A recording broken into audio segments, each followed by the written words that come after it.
Hello everyone, welcome to Magnet brains.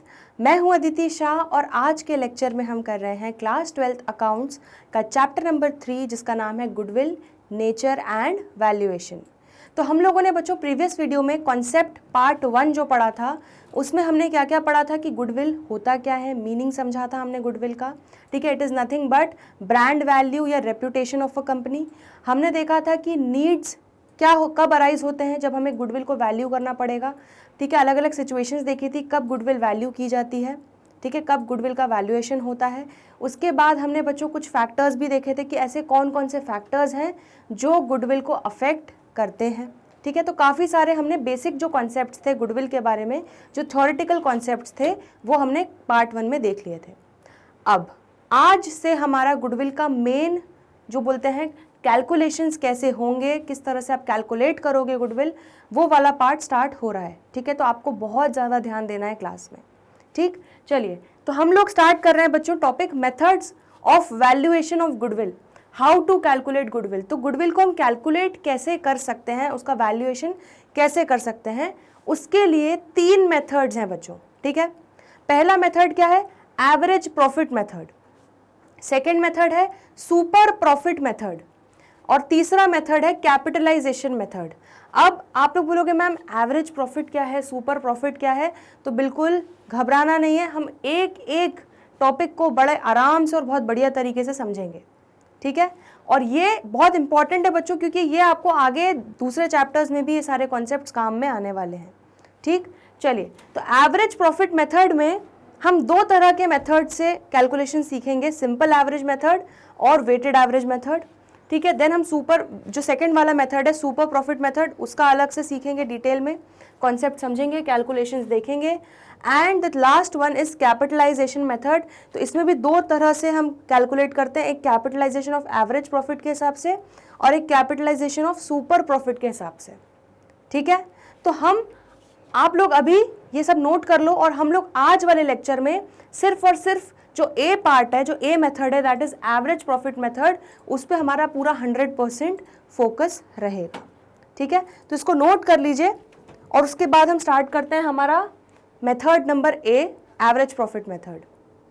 चलिए तो बच्चों अब बिल्कुल ध्यान से फोकस के साथ आपको ये फर्स्ट वाला मेथड समझना है, एवरेज प्रॉफिट मेथड। तो एवरेज प्रॉफिट मेथड में सबसे पहले हम कौन सा वाला समझ रहे हैं बच्चों, सिंपल एवरेज।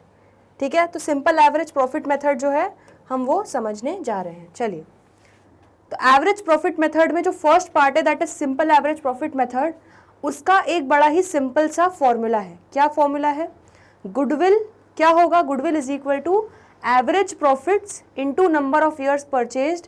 ये अगर आप मल्टीप्लाई करोगे एवरेज प्रॉफिट और नंबर ऑफ ईयर्स परचेज्ड को तो आपका क्या आ जाएगा, सीधे सीधे गुडविल। लेकिन क्या जिंदगी इतनी आसान है, काश इतनी आसान होती तो क्या बात होती।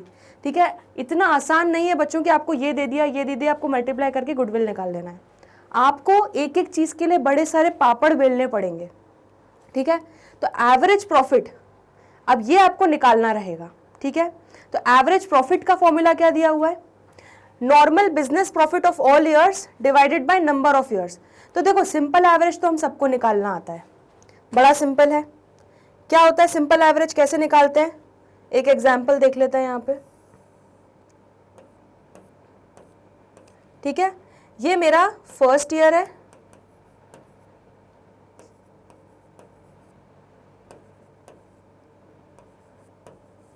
ठीक है, ये मेरे 3 साल का प्रॉफिट है। कितना कितना, सपोज 10,000, 20,000, 30,000। ठीक है, तो ये आपको 3 साल का क्या दे दिया गया कि नॉर्मल बिजनेस 3 प्रॉफिट जो है 3 साल का वो ये है।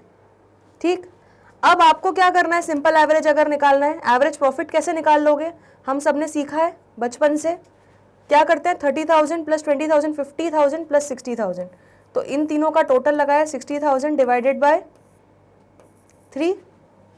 ठीक है, तो आपका एवरेज कितना आ जाएगा 20,000।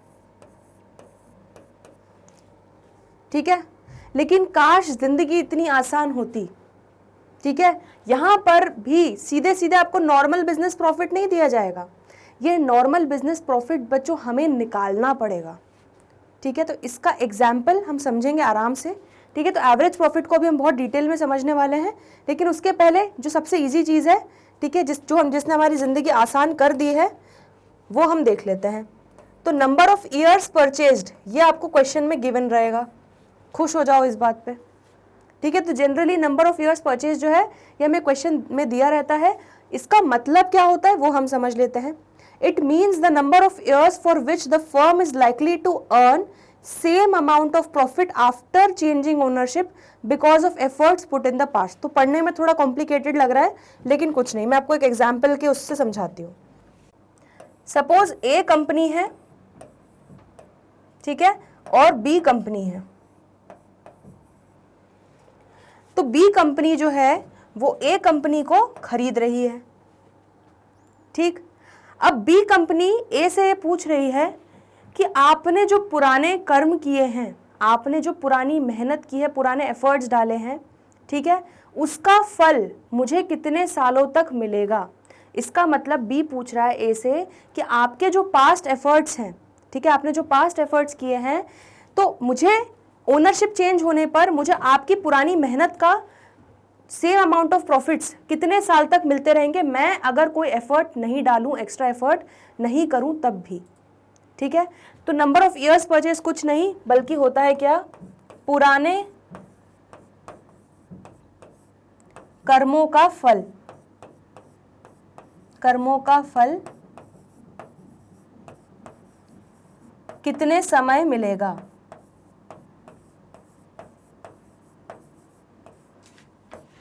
कितने समय तक मिलेगा। आया समझ में।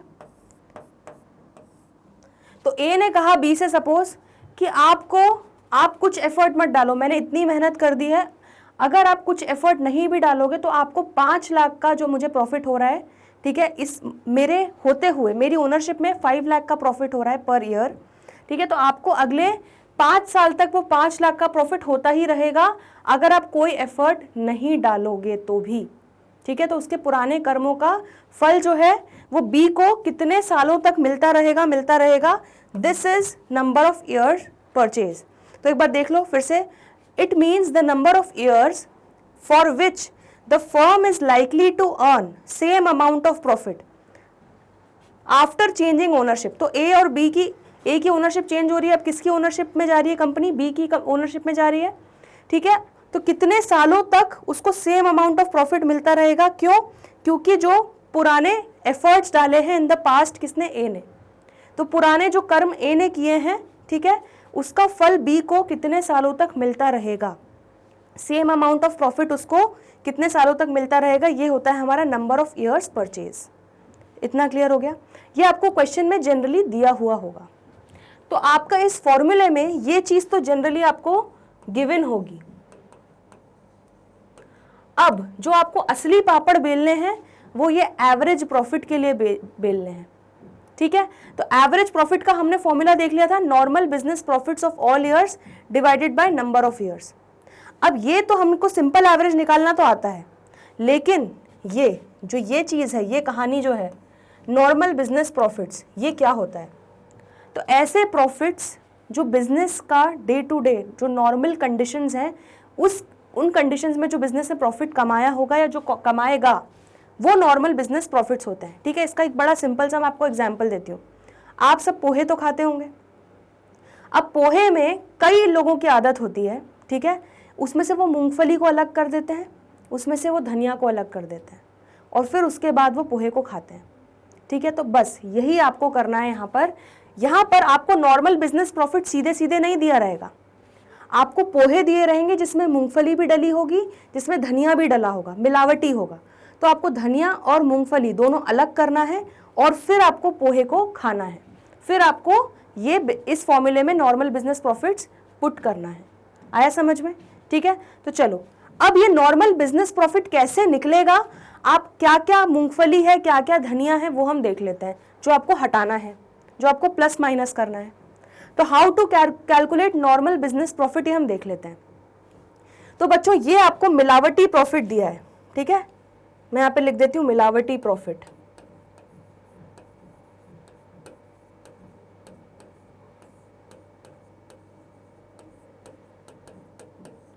तो ये आपका बेसिकली आपको पोहा दे दिया गया है, जो प्रॉफिट है, प्रॉफिट फॉर द ईयर जो आपको दे दिया जाएगा, मिलावटी प्रॉफिट, जिसमें आपकी मूंगफली और धनिया जो है वो दोनों इसमें डले हुए हैं।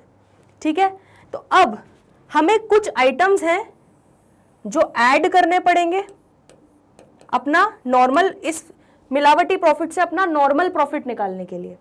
ठीक है, कुछ आइटम्स हैं हमें जो ऐड करने पड़ेंगे और कुछ आइटम्स हैं जो हमें लेस करने पड़ेंगे।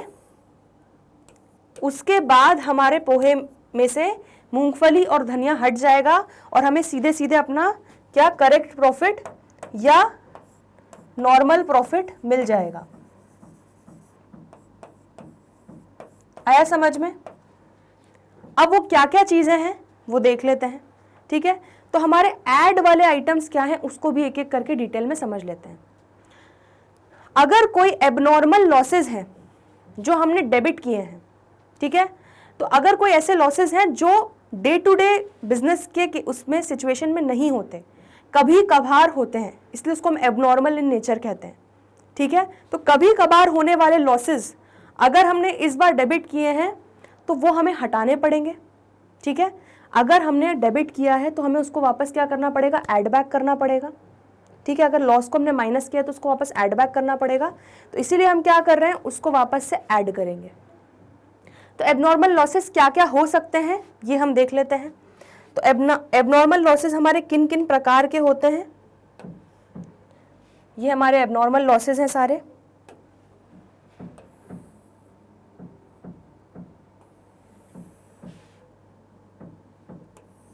ठीक है, तो एबनॉर्मल लॉसेस के एग्जांपल्स क्या क्या हैं देखो जरा।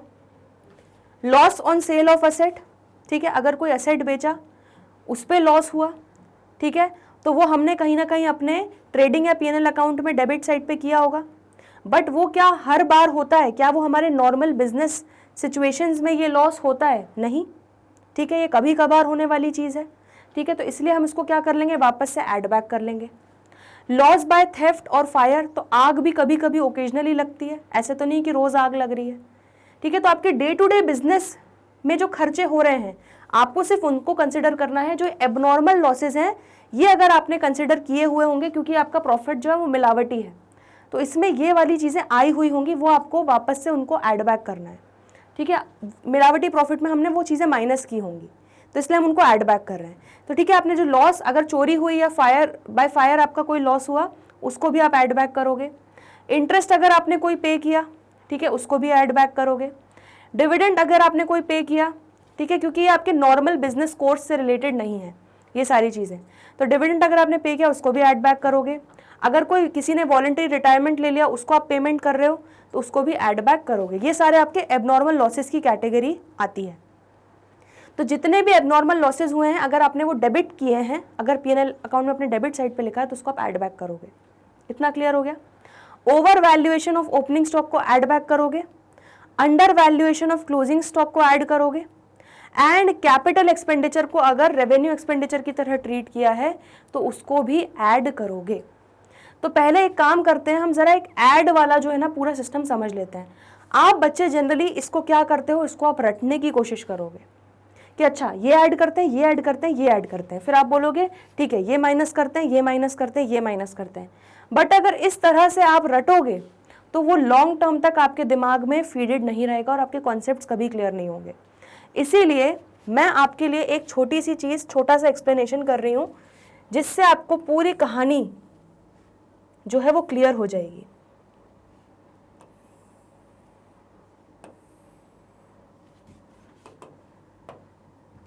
तो ये हम बना लेते हैं बेसिकली ट्रेडिंग पीएनएल अकाउंट, ये भी हो जाएगा हमारा ट्रेडिंग पीएनएल अकाउंट। ये डेबिट साइड हो गया, ये क्रेडिट साइड हो गया। ठीक है, एक बार बस ये ध्यान से समझ लो तो माइनस वाले आपको अपने आप समझ में आ जाएंगे। चलो, तो ये बच्चों ये वाला जो है ये हमारा करेक्ट ट्रेडिंग अकाउंट है और ये हमारा इनकरेक्ट है। अभी नोट करने की जल्दी मत करना, मैं टाइम दूंगी। ठीक है, अभी आप सिर्फ समझने पे फोकस करो। ठीक है, तो ये मैं यहाँ पे लिख देती हूँ एक्सप्लेनेशन।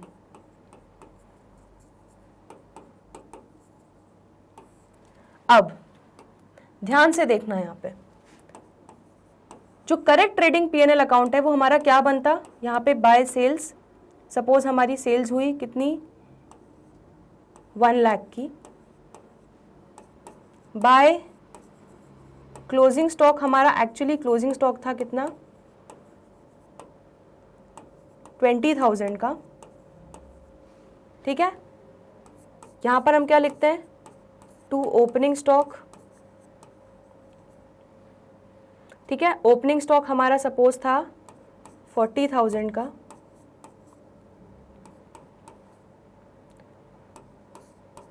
टू परचेजेस, परचेजेस थी हमारी 10,000, ठीक है।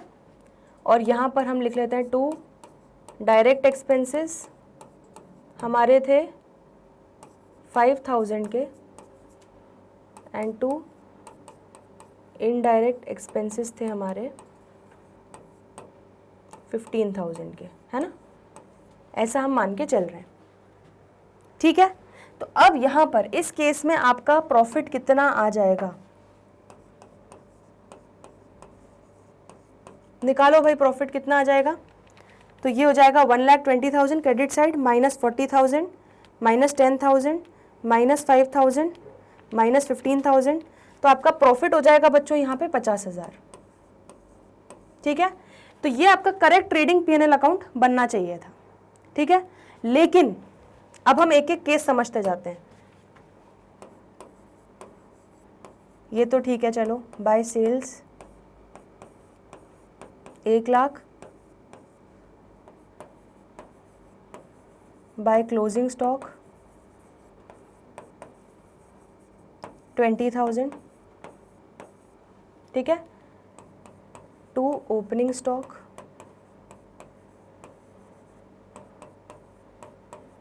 To purchases,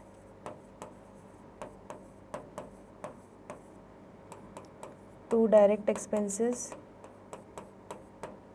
5,000, to indirect expenses,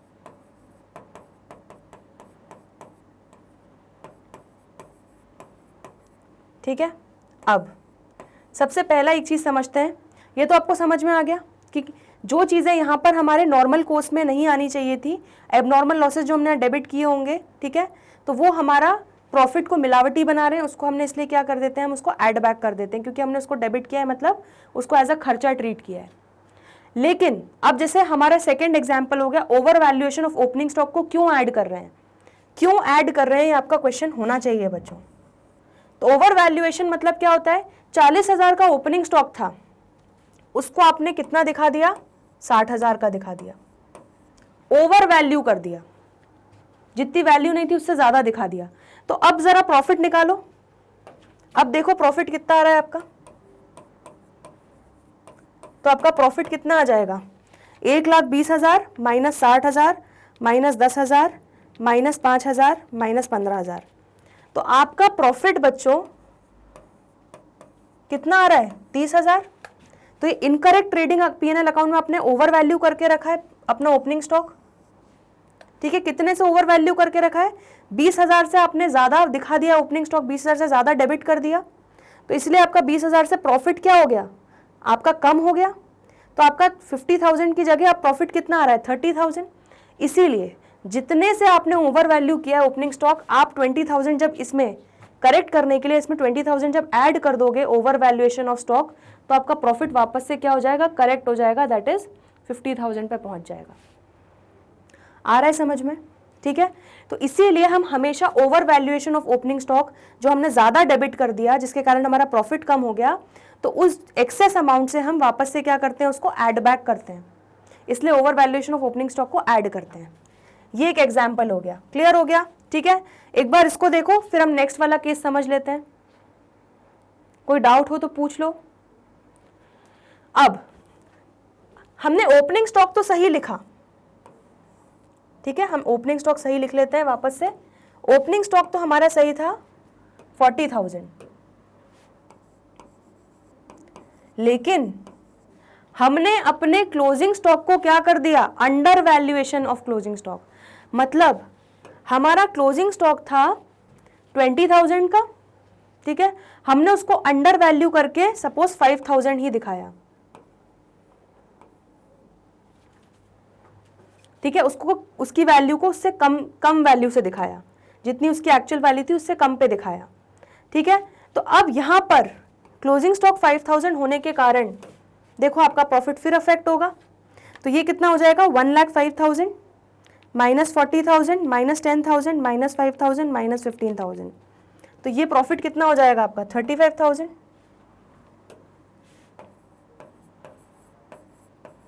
ठीक है।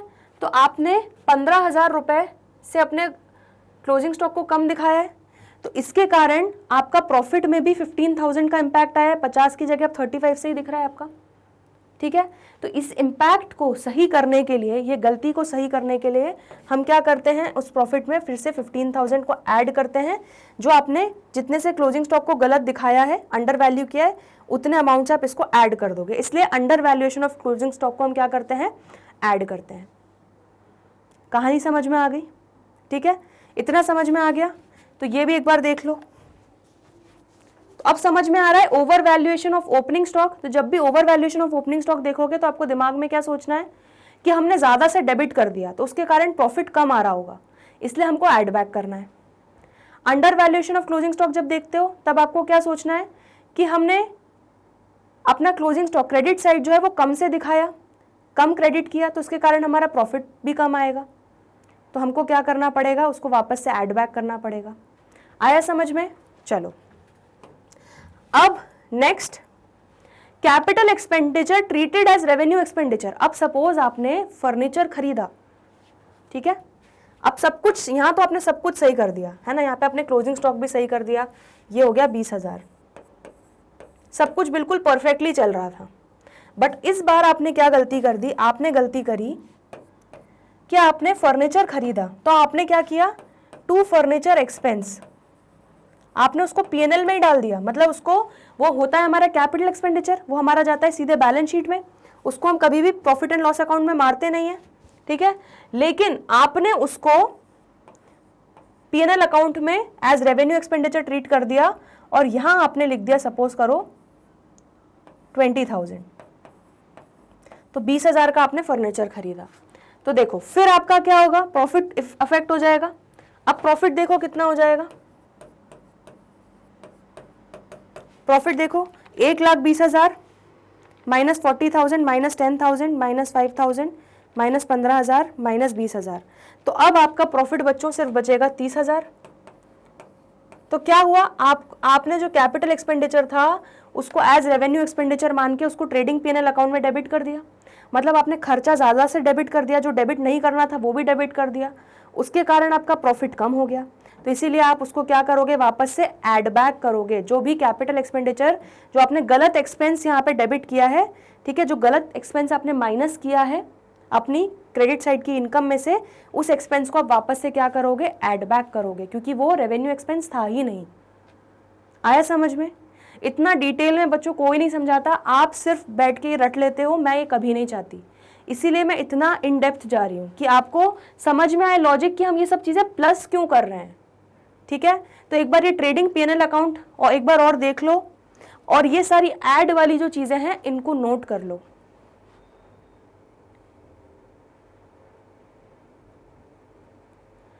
चलिए ठीक है, तो ऐड वाली चीज़ें तो समझ में आ गई, क्यों हम ये सारी चीज़ें ऐड कर रहे हैं। अब क्या चीज़ें लेस होंगी, ठीक है, तो अब आपने जो मूंगफली का इफेक्ट था वो तो दे दिया अपने पोहे में, अब जो है वो धनिया हटाना है, तो चलिए धनिया हटा लेते हैं। एबनॉर्मल गेन्स इफ क्रेडिटेड, अब बिल्कुल उल्टा हो जाएगा। क्या, एबनॉर्मल लॉसेस जो थे हमने डेबिट किए थे, हमने यहाँ डेबिट साइड में किए थे, जो गलत डेबिट हुए हैं हमारे, वो नॉर्मल कोर्स ऑफ बिजनेस में नहीं आते, तो हमने उनको गलत माइनस किया था, इसलिए उनको हम वापस ऐड बैक कर लेंगे। सिमिलरली हमारे जो एबनॉर्मल गेन्स हैं, जितने भी एबनॉर्मल गेन्स हुए होंगे वो क्रेडिट साइड में आए होंगे, ठीक है, लेकिन वो हमारे नॉर्मल कोर्स ऑफ बिजनेस से रिलेटेड हमारी सेल या इनकम नहीं है, तो इसलिए उसको हम वापस क्या कर लेते हैं, जो हमने प्लस किया है अपनी इनकम में, प्रॉफिट में, उसको हम वापस से हटा लेंगे, ठीक है। तो इस तरह से अपनी मिलावट को हम हटाएंगे, एबनॉर्मल गेन्स को हम हटाएंगे। तो एबनॉर्मल गेन्स अगर हमने क्रेडिट किए हैं तो उसको हम हटाएंगे। क्या क्या हो सकते हैं एबनॉर्मल गेन्स वो देख लेते हैं। Gain in sale of assets, तो असेट्स को बेचने पे जो आपको प्रॉफिट हुआ, ठीक है, वो आप हटाओगे क्योंकि रोज रोज तो असेट बेचते नहीं हो, ठीक है। इंश्योरेंस क्लेम रिसीव्ड, तो इंश्योरेंस क्लेम आपको रोज रोज तो मिलता नहीं है, ये सब चीज़ें एबनॉर्मल हैं, अब ओकेजनली होती हैं। अर्थक्वेक सेटलमेंट क्लेम रिसीव, तो अगर कभी अर्थक्वेक आया उसके कारण आपका नुकसान हुआ, उसके अगेंस्ट आपने इंश्योरेंस कराया होगा तो उसका अगेंस्ट जो क्लेम मिला आपको सपोज, ठीक है। डिविडेंड रिसीव्ड, इंटरेस्ट रिसीव्ड, तो ये सारे बच्चों एबनॉर्मल कोर्स ऑफ बिजनेस वाले गेन्स हैं जो नॉर्मल कोर्स ऑफ बिजनेस में अकर नहीं होते, ठीक है। तो इसीलिए इनको कंसिडर करते हुए कभी भी हमारा नॉर्मल प्रॉफिट नहीं आ सकता। नॉर्मल प्रॉफिट हमारा तभी आएगा जब हम नॉर्मल कोर्स ऑफ बिजनेस से उठने वाले इनकम या एक्सपेंस को कंसिडर करेंगे। तो इसीलिए हम एबनॉर्मल लॉसेस को जो माइनस किया उसको ऐड बैक करते हैं और एबनॉर्मल गेन्स जिनको प्लस किया उनको वापस से क्या करते हैं, माइनस। आया समझ में? तो एबनॉर्मल गेन्स हमारे ये सारे हो जाएंगे, इनको हम क्या करेंगे, हटाएंगे, माइनस करेंगे। Under valuation of opening stock, देखो अब उसका वही लॉजिक है। अगर आपने यहाँ पे ओपनिंग स्टॉक को डेबिट कम से अंडर मतलब दिखाया, ठीक है, तो आपने मतलब आपको 40,000 माइनस करना था लेकिन आपने 30,000 ही माइनस किया, तो आप 10,000 अब एक्स्ट्रा माइनस करोगे जितने से उसको अंडर वैल्यू किया है, ठीक है। इसी तरह over valuation of closing stock, अगर आपने क्लोजिंग स्टॉक को ज़्यादा से दिखा दिया तो आपका प्रॉफिट जो है वो ज़्यादा दिखेगा यहाँ पे, ठीक, आपका प्रॉफिट यहाँ पे ज़्यादा आएगा। तो आपको उसको वापस सही करने के लिए क्या करना पड़ेगा, जितने से क्लोजिंग स्टॉक ज़्यादा दिखाया उतना अमाउंट आपको एक्सेस अमाउंट जो आपने दिखाया है क्रेडिट साइड पे उसको माइनस करना पड़ेगा, ठीक है। तो over valuation of closing stock को हम क्या करेंगे, minus. Revenue expenditure treated as capital expenditure, अब अगर आपने रेवेन्यू एक्सपेंडिचर को एज कैपिटल एक्सपेंडिचर ट्रीट कर लिया, सपोज आपका कोई भी ऐसा रेवेन्यू नेचर का कोई भी खर्चा था, ठीक है, सपोज आपने स्टेशनरी खरीदी और उसको आपने क्या कर दिया, उसको आपने एज असेट दिखा दिया, ये सोच के अरे वो तो लॉन्ग टर्म फायदा करेगा, ठीक है। तो रेवेन्यू एक्सपेंडिचर को अगर आप कैपिटल एक्सपेंडिचर की तरह ट्रीट करोगे तो मतलब आपने ट्रेडिंग या पीएनएल अकाउंट में से वो माइनस नहीं किया होगा खर्चा, यहाँ पे टू स्टेशनरी आना चाहिए था, आपने वो नहीं किया, आपने उसको बैलेंस शीट में दिखा दिया। तो इसीलिए उसको सही करने के लिए क्या करोगे, अब आप डेबिट करोगे, मतलब उसको अब आप माइनस करोगे। इसलिए हम माइनस करते हैं वो सारे रेवेन्यू एक्सपेंडिचर्स जिनको हमने गलती से कैपिटल एक्सपेंडिचर मान लिया है। फिर क्या माइनस करते हैं, अगर पार्टनर्स का कोई रेम्यूनरेशन या सैलरी एक्सपेक्टेड हो तो, है ना, कुछ भी एक्सपेक्टेड खर्चे हो, सैलरी हो जो हमने अभी तक माइनस नहीं किए हैं, अभी तक डेबिट नहीं किए, उन सबको माइनस करेंगे। Any other future expected expense like management cost, insurance premium etcetera, तो और कोई भी जो फ्यूचर एक्सपेक्टेड हमारे एक्सपेंस हैं जो हम एक्सपेक्ट कर रहे हैं कि ये सारे खर्चे हमें होंगे, ठीक है, लेकिन सर्टन है कि ये खर्चा तो होगा ही, तो उसको अभी से हम लोग क्या करेंगे, सारी चीज़ें माइनस कर लेंगे। मैनेजमेंट कॉस्ट हो गया, इंश्योरेंस प्रीमियम हो गया। तो ये सारे एडजस्टमेंट करने के बाद हमारा जो पोहा है खाने के लिए रेडी होगा, ठीक है। हमने मूंगफली का भी इफेक्ट दे दिया और धनिया का भी इफेक्ट दे दिया। तो बस यही वाली बात हो गई। ये जो आपको मिलावटी प्रॉफिट दिया है उसमें आप जब ये चीज़ें ऐड करोगे, ये चीज़ें लेस करोगे, तो आपका क्या निकल के आ जाएगा, करेक्ट प्रॉफिट या नॉर्मल प्रॉफिट। फिर ये जो नॉर्मल प्रॉफिट आएगा इसको आप क्या करोगे, इस फॉर्मूले में पुट करोगे, ठीक है। फिर आप निकालोगे उससे एवरेज प्रॉफिट, फिर जो एवरेज प्रॉफिट आएगा उसको आप इवेंचुअली गुडविल वाले फाइनल फॉर्मूले में लगाओगे, डालोगे। समझ में आया किस तरह से आपको पूरे पापड़ बेलने हैं, ठीक है। चलिए, तो ये आपको आई होप अच्छे से समझ में आया है। अब मैं आपको थोड़ा सा नोट करने का टाइम दे रही हूँ। तो सबसे पहले तो आप ये नोट कर लीजिए, बिल्कुल इसी सीक्वेंस में आपको नोट करना है सारी चीज़ें। सबसे पहले आपको फॉर्मूला नोट करना है, एवरेज प्रॉफिट क्या होता है, नंबर ऑफ ईयर्स परचेस्ड क्या होता है। आप चाहे तो स्क्रीनशॉट लेके फिर उसको आराम से नोट कर सकते हैं। फिर आपको how to calculate normal business profit, ये हमने पूरा अच्छे से डिटेल में समझा कि मिलावटी प्रॉफिट दिया है, उसमें हम चीज़ें ऐड करेंगे, उसमें हम चीज़ें फिर उसके बाद लेस करेंगे और फिर हमारा बिना मिलावट का profit that is correct profit या नॉर्मल प्रॉफिट कैलकुलेट हो जाएगा। अब ये तो हमारा हो गया एवरेज प्रॉफिट मेथड में सिंपल एवरेज मेथड, ठीक है। तो यहाँ पर हमने बच्चों सिंपल एवरेज मेथड अच्छे से समझ लिया। बस अब एवरेज प्रॉफिट मेथड में आज एक चीज और समझनी है, बहुत ही इजी है, वेटेड एवरेज। तो अगर आपको सिंपल एवरेज अच्छे से आ गया ना, तो बस वेटेड एवरेज में सिर्फ एक छोटी सी स्टेप आपको और ऐड करनी है। क्या ऐड करना है, क्या चीज आपकी बस चेंज हो जाएगी। देखो, आप जो एवरेज प्रॉफिट निकालते हो इसकी जगह आप क्या निकालोगे, वेटेड एवरेज प्रॉफिट। ठीक है, वो कैसे होगा हम देख लेते हैं। और यहाँ पर गुडविल निकालते हैं average profit into number of years purchased, वहां पे क्या हो जाएगा, weighted average profit into number of year purchased. ठीक है, तो ये छोटी सी चेंज यहाँ पे चेंज हो रही है, हमारा जो वेटेड एवरेज मेथड है। चलो तो सेकंड मेथड देख लेते हैं, एवरेज प्रॉफिट मेथड में वेटेड एवरेज प्रॉफिट मेथड क्या होता है। It is a method where weight is assigned to each year, जहां पर हर साल को एक वेट असाइन किया जाता है, एक इंपॉर्टेंस दी जाती है, एक वैल्यू दी जाती है, एक वेट दिया जाता है। क्या होता है वो मैं अच्छे से समझाऊंगी, पहले अभी पढ़ लेते हैं। More weightage is assigned to the profit of the recent year as it indicates the most likely profits in future. तो क्या किया जाता है, हमारे जो रीसेंट वाले सालों के प्रॉफिट होते हैं उनको वेट ज़्यादा असाइन किया जाता है, क्योंकि वो हमारी अभी नियर बाय परफॉर्मेंस, ठीक है, हमारी अभी प्रेजेंट करेंट परफॉर्मेंस दिखा रहा है। ठीक है, तो जो चीज़ हमारी करेंट परफॉर्मेंस दिखा रहा है उस पर हम ज़्यादा रिलाई कर सकते हैं। चलो छोटा सा एग्जाम्पल ले लेते हैं। अगर, ठीक है, ये आप हो कौन सी क्लास में, ये आप हो KG1, ठीक है, फिर आप बड़े हो गए और ये आप हो क्लास 12th में।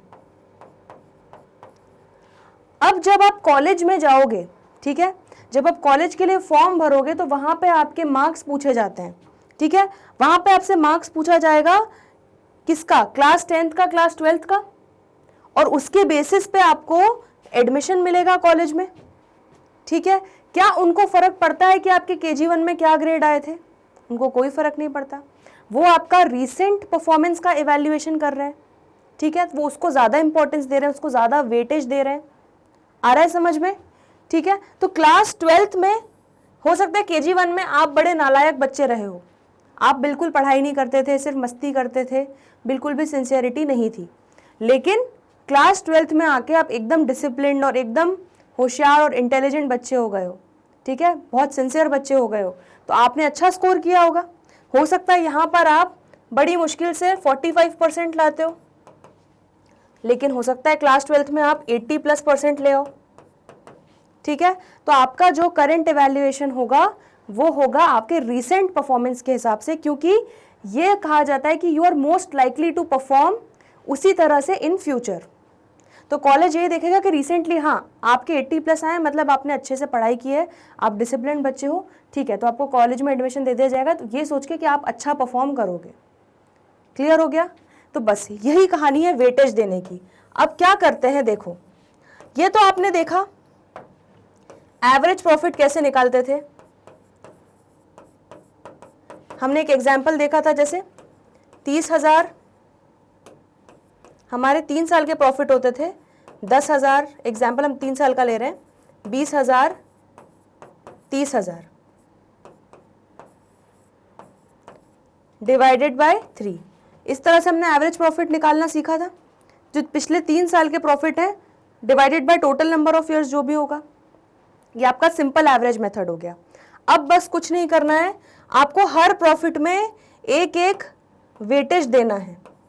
ठीक है, मैं वेटेज को लिख रही हूँ W, तो weight first year, second year, और ये आपका वेट थर्ड ईयर। ठीक है, अब सपोज ये आपका साल था 2019, ये था साल आपका 2020, और ये था आपका 2021। क्लियर हो गया। तो हमारा रीसेंट वेट क्या है बच्चों, हमारा रीसेंट प्रॉफिट क्या है, 30,000 रुपए। तो 2021 वाला जो हमारा प्रॉफिट होगा उसको हम ज़्यादा वेटेज दे देंगे, सपोज 3 दे दिया। इसको कितना वेटेज दे दिया, सपोज 2 दे दिया, और ये और पुराना है तो इसको हमने 1 दे दिया। ठीक है, तो जनरली क्या होता है, पुराने सालों को वेट कम मिलता है, और जो लेटेस्ट वाले जो साल हैं उनको वेटेज ज़्यादा दिया जाता है, क्योंकि वो आपका कहीं ना कहीं करंट परफॉर्मेंस दिखाता है। ठीक है, तो अब आपको कुछ नहीं करना है, आपको देखो सीधे सीधे ये आपका एवरेज प्रॉफिट निकालते थे, अब आप वेटेड एवरेज कैसे निकालोगे देख लो। तो वेटेड एवरेज में कुछ नहीं करोगे आप, ये मैं यहाँ पे 1 2 3 ये आपने वेट्स दिए हैं, तो वेट 1 10,000 इंटू 1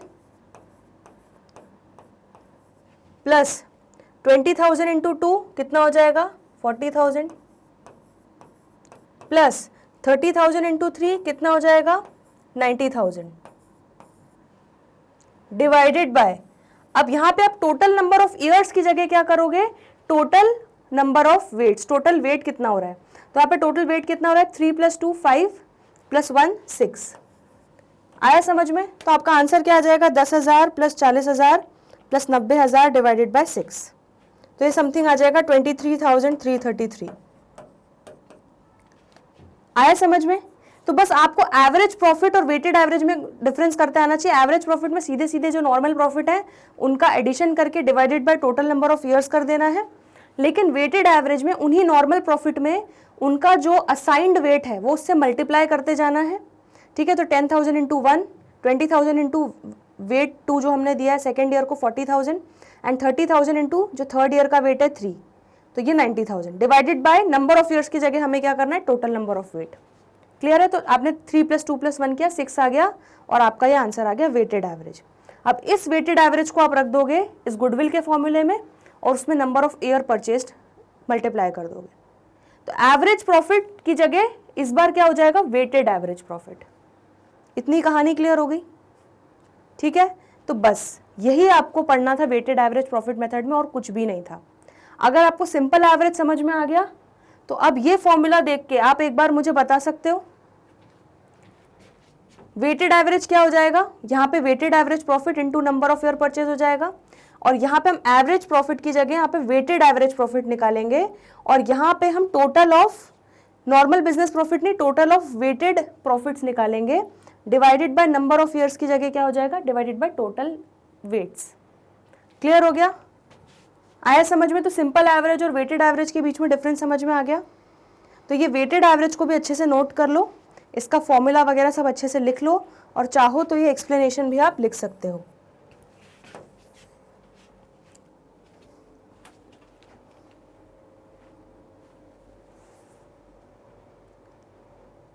ठीक है बच्चों, तो वेटेड एवरेज प्रॉफिट मेथड, इसके हम इलस्ट्रेशंस देखेंगे, पूरा एवरेज प्रॉफिट मेथड के हम इलस्ट्रेशंस भी करेंगे जिसमें हम सिंपल एवरेज के हिसाब से भी क्वेश्चंस करेंगे और वेटेड एवरेज के भी क्वेश्चंस करेंगे। तो आपको बिल्कुल घबराना नहीं है, अभी सिर्फ आपको कॉन्सेप्ट समझना और फॉर्मूला समझना है बस। तो आज के लेक्चर में बच्चों हम लोगों ने ये वाला पार्ट जो है ये हमने कंप्लीट कर लिया, ठीक है। तो आपका methods of valuation of goodwill में ये पार्ट हो चुका है कंप्लीट, जिसमें अपने एवरेज प्रॉफिट मेथड इन दोनों मेथड से निकालना सीख लिया। अब अगले लेक्चर में हम अगले कॉन्सेप्ट वाले वीडियो में हम सुपर प्रॉफिट मेथड और कैपिटलाइजेशन मेथड क्या होता है वो अच्छे से समझेंगे। बहुत ईजी है, कैपिटलाइजेशन तो बहुत ईजी है, बस एक आपको इंपॉर्टेंट सुपर प्रॉफिट मेथड और समझना है। क्लियर हो गया, ठीक है। तो आज के लेक्चर में अगर कोई भी डाउट हो तो प्लीज़ कमेंट सेक्शन में लिख दीजिएगा, हम अलग से उसको डाउट सेशन में आपका डाउट्स डिस्कस कर लेंगे। तो आज के लिए इतना ही, जल्दी मिलते हैं अगले वीडियोज़ में, तब तक के लिए गुड बाय।